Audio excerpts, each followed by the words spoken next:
G'day guys, and welcome to this week's episode of Simply Fit and my wrap up to the A ANB Melbourne competition. So just do a bit of an update of what's happened. Myself, Brayden, his wife and my friend Emily all travelled down to Melbourne on Friday morning. We had an accommodation booked in Brayden. The competition was Saturday morning in Moorabbin. So I found some accommodation. Me, Brayden and Stacey, his wife, stayed in this 2-bedroom sort of little apartment thing in Brayden. It was really good. Emily stayed with her grandparents. So drove down. We got down there about 4 p.m. on Friday afternoon, and that was obviously day 7 or day 8 of the Depletion Protocol. That was a day we're having just 1 litre of water and 200 grams of rice every 2 hours. Regarding the Depletion Protocol, it went really well this time. So between Adelaide and Melbourne, like I said in my last video, we did 3 zero carb days straight away from we got back from Adelaide on the Monday afternoon. So Tuesday, Wednesday, Thursday was 0 carbs for me and Brayden, and then Friday starts the depletion, which is about 30 grams of carbs per day in meal 1. The changes I made to the depletion this time around was for the carb up days, which is Thursday, Friday, when the water drops to 4 litres on Thursday, 1 litre on Friday. I upped the carbs to 200 grams per meal.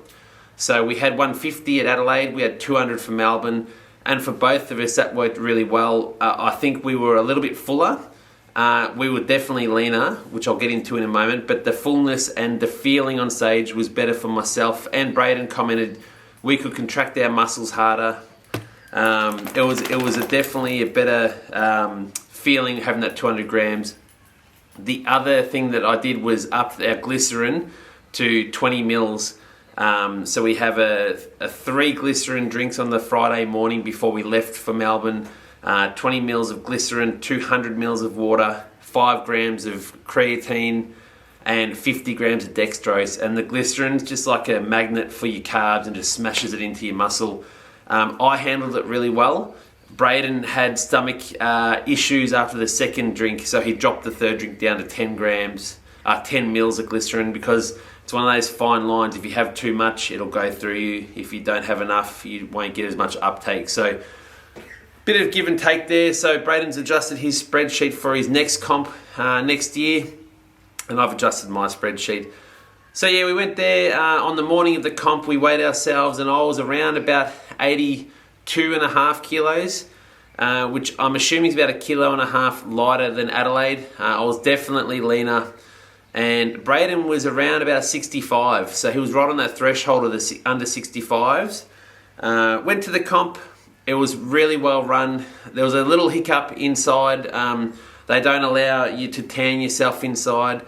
I think they want you to go through the tanners on site, and obviously it's expensive travelling to Melbourne with accommodation and everything else, so we opted to tan ourselves.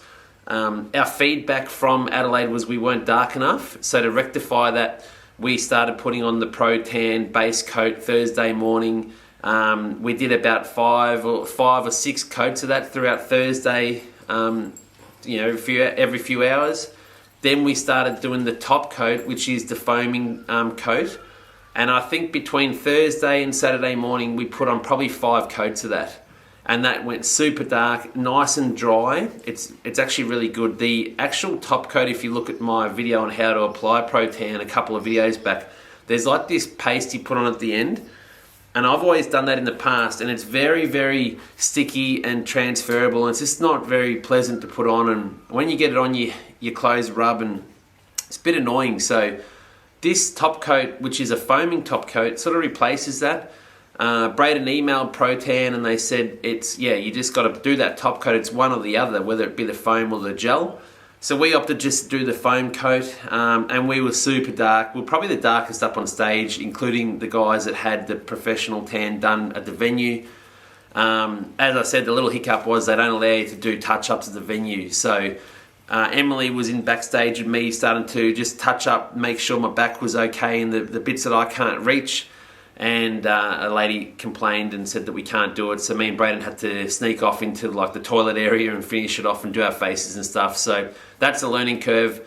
the comps moving forward, I'm going to continue to tan myself. It's not viable to spend $200 on tan for one day where you can get a $60 bottle and do multiple competitions. So I'm going to continue to do it myself, and I'll just do it at home before we go there and touch up in the car park or the toilet. So be it.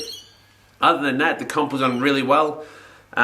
We were up on stage in total. I'd say me and Brayden were up probably about half an hour, close to half an hour, so it was a really good stage time.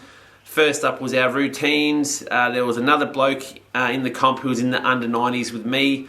He won the routine award. His routine obviously was the best routine on the day, and he won that award. Then we got up in the classes, and it was me and Brayden in novice, so I picked up the win there. Brayden got second, obviously. And then we had our weight categories. They put us all together. There was, I think, 5 bodybuilders in total. And that guy who won the posing award won the under 90s against me. He was a little bigger. I'd say my condition was better than his. He was a little thicker through the legs, which, as I've discussed in the videos previously, my legs is what I need to work on more, just to build the overall symmetry. Brayden picked up the win in the under 70s. I got second in under 90s, and then we had, pose offs, and it was just a really good day. So at the end of the day, we've come home with a second and a first each, and that adds to our tally in Adelaide. So at the end of the day this season, the team Simply Fit got probably between us 5 firsts, a couple of silvers, a bronze. It was just a really good season, to be honest, between myself, Brayden, Mick and Nicola in Adelaide. And yeah, it was awesome. So that day finished. We were done by about midday. Then we went and did a little bit of shopping. The first meal from that for me was some rice paper rolls, some chicken and some tuna rice paper rolls. I don't like eating rich food straight away, just because it will go through you basically. That night we went out and had dinner with my friend Alex and Mick, who came to support us on the day. We had a nice dinner. I had a steak dinner with extra chips. Again, didn't overdo it. Got back to home yesterday, which was Sunday, and me and the family went out for Mother's Day, and we had a really big pizza pasta meal, got some donuts afterwards, had that. That was my cheat meal. And this morning my weight's around 87. Brayden did the same. He had a big cheat meal last night as well. So going through our on-stage look, with myself, I was really pleased with the way I came up. After Adelaide, I said to Brayden, our only goal is to be leaner. I want striations through our glutes, at least to try to see them, and just overall become a tighter package. And happy to say we both achieved that. We both got striated glutes. There's a couple of pictures I'll put up with it from the side shots. We can see them. And just overall our stage presence was better, the confidence was better, the feeling on stage was better, the muscle activation was better, I feel. It was just a really good advancement in it, as if you can say that. Brayden looked awesome. He's made massive improvements throughout those 2 weeks. Just people don't understand, if you knuckle down and you do what's required and don't do things you shouldn't do, don't put things in your mouth you shouldn't, you're going to get results. So I told him 0 carbs, and he literally stuck to that. I can tell he did, because he was really on point. His condition was very nice. So moving forward, what's going to happen? Brayden's going to take the next 12 months or so off and try to put on a bit more size in his upper body. Like I've discussed, he needs just to work on his lats, his back thickness, his back width, his chest area. His arms are quite good, just needs a bit more size on them. Shoulders are pretty good. It's just overall, he just needs a little bit more size up top to match his legs, because his legs are a real standout body part. We both know that. He's really keen to get into an off-season, so we've structured his off-season diet really, really nicely. He's going to slowly up his calories. He's not going stupid, a couple of cheat meals a week. And I've structured his training at like 4 weeks, heavy training, 1 week deload as we're moving forward. He's going to try to get nice, big, heavy lifts, compound lifts, and build some size. What I'm going to do is a 6-week higher calorie sort of diet, exactly my regular food, just more of it, to be honest. 2 cheat meals a week for 6 weeks, during the week and the weekends. I'm going to train legs twice a week at least, so hamstring and calves and quads and calves, and on the leg days will be a cheat meal. That's going to hopefully just smash the nutrients into the legs, get a bit of growth in them. Again, I'm not going to eat too much shit to put on body fat. Like, it's easy to eat and think you're going to get massive, you just get fat.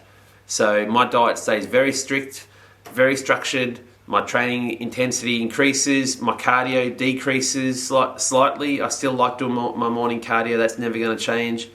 And we'll see what happens in 6 weeks. I don't want to get my weight too far past my stage weight. I'll probably stay around 90 to 92. It depends how much heavier I get than that. And then at 12 weeks from September, I'm going to again drop the hammer and start to diet for the season B, A and B, because I think my physique's fairly complete. It just needs a bit more size in the legs and even a bit more condition through them. So if I keep the body weight lower, the condition should etch in even in these next few weeks. So I'm pretty happy with that. That's my plan. I plan to continue to do seasons as they come. Between season A and B, we've got about 18 weeks now, which is heaps. I dieted from a fairly lean, but like 95 kilo, little bit of body fat, down to this in 16 weeks, and it was pretty cruisy. So I've got 18 weeks now to just play around with my nutrition a little bit, up it a little bit for a while, see how it works, do a couple of trial peak weeks where it's higher carb and then lower carbs, and just different peaking techniques I want to try, so I can just, again, keep something up my sleeve for the peak week down the track.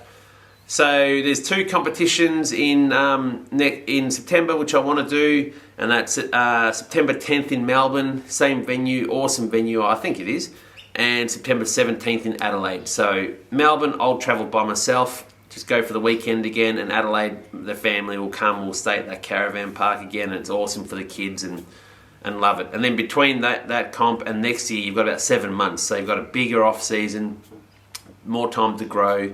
Fantastic. So I've got a couple of girls that are going to be doing September with me. I'll keep you updated on them as we get closer. Looks like we've got a bikini entrant who's going to be awesome. Yeah, I can't wait to see her dieting down, and just, she's going to do some damage in bikini, I can tell. And I've got a figure athlete. So both of these girls have got really good muscle. It's kind of a toss-up with the bikini one, whether she does figure as well, because they've both got very nice muscle bellies. It's just once we diet them down, we'll see what they look like, and we can make the decision as we get closer to the comp. But both the girls are on a pre-contest diet now, starting to just slowly tidy up their diets so we can cruise into the comp. And they're going to look awesome. They're very dedicated. I can tell they're going to put everything into it. I'm excited to be working with them. And we're just going to move forward as a team, go on to these comps. So that's Mick. I'm not sure what his plans are. I think he wants to have around about 12 to 18 months off and come back at the end of next year, maybe season B 2023, have another crack. Brayden is going to take 12 months off. Whether he competes in season A next year or B, we're just going to decide once he starts to bulk a little bit. You want to keep the body smart, so you don't want to bulk too long and then become stagnant. So we're just going to keep monitoring what he looks like. He's going to do weekly check-ins and stuff like that, and obviously I'll keep a close eye on what he's doing, so we won't let him get too far out of shape, so it's easier to bring it back in for the next comp. And then that's it. I'm just going to continue to roll on and help the team out and have fun as we do it. Keep it lighthearted, have laughs along the way, and just have fun. But anyway, guys, I'm going to keep doing these updates. In the meantime, I've got all this equipment I need to review, so I've got to get back to some equipment reviews, obviously. And until next time, keep flexing.